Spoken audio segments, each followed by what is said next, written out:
सवाल नंबर 5 है अफसाना कुतबा आपने पढ़ा। उस्ताद मोहतरम की रहनुमाई से गुलाम अब्बास के उसलूब तहरीर पर मुख्तसर अंदाज में रोशनी डालनी है, तो इसका जवाब तहरीर करते हैं। कुतबा एक शख्स के ख्वाबों के टूटने का अलमिया नहीं है, बल्कि ये तबकाती मुआशरे के पिसे हुए एक आम शख्स का अलमिया भी है कि संगे मरमर का टुकड़ा मकान की नेम प्लेट तो नहीं बन पाता, मगर कब्र का कुतबा बन जाता है। इस अफसाने में गुलाम अब्बास ने बड़ी ही महारत से जुज़ियात नगारी की है और जो दफ्तरी जिंदगी है उसके असरात और निचले दर्जे के मुलाजमीन की जो जहनी कैफियत को खूबसूरती और मौसर अक्कासी की है, बहुत ही ज्यादा खूबसूरत अंदाज में खूबसूरती के साथ।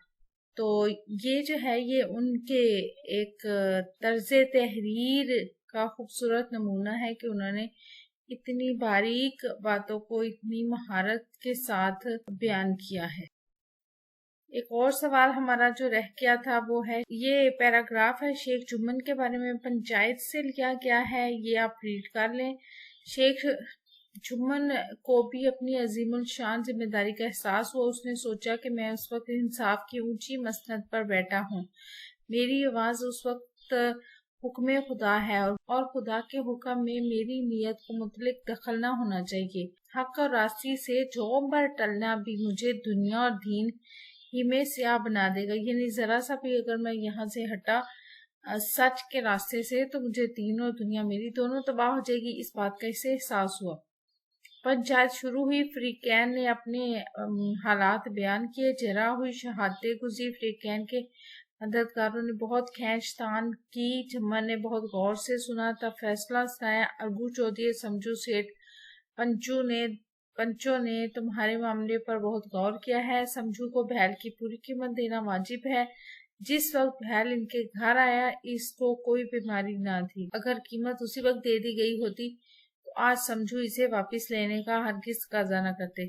रामधन मिसर ने कहा, कीमत के अलावा इनसे तावान भी लिया जाए। समझू ने भैल को दौड़ा कर मार डाला। जुम्मन ने कहा, इसका असल मामले से कोई ताल्लुक नहीं। गोडर शाह ने कहा, समझू के साथ कुछ शराइत होनी चाहिए, इनका बहुत नुकसान हुआ है, आपने किए की सजा मिल चुकी है। दर्जावाला इक़्तिबास प्रेमचंद के अफसाने पंचायत से मुंतकिल किया गया है और शेख जुम्मन का किरदार को कैसा लगा अपनी राय का इजहार कीजिए।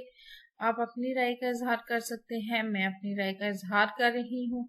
अगर आपको आंसर बेहतर लगे तो आप ये लिख सकते हैं। शेख जुम्मन का किरदार एक रवायती इंसान के किरदार और सोच की अक्कासी करता है कि जब उसका यानी शेख जुम्मन का जो दोस्त है वो पंच मुकर्रर हुआ और उसने इंसाफ के मुताबिक इसके खिलाफ फैसला किया तो वो शेख जुम्मन इसका दुश्मन बन जाता है। लेकिन जब वो खुद पंच बनता है तो इसे अपनी अजीमुल शान जिम्मेदारी का एहसास होता है कि पंचायत की इस मसनद पर बैठकर कोई किसी का दोस्त या दुश्मन नहीं होता और इंसाफ के सौ उस वक्त तो कुछ भी नहीं सूझता। हमें भी हर हाल में इंसाफ के उसूलों को अपनाना चाहिए। चैनल जरूर सब्सक्राइब करें, वीडियोस को लाइक और शेयर कीजिए, कमेंट करके बताएं मजीद कौन सी वीडियोस देखना चाहते हैं। अपना और अपने पैरों पर रखें ढेर सारा ख्याल। अल्लाह हाफिज।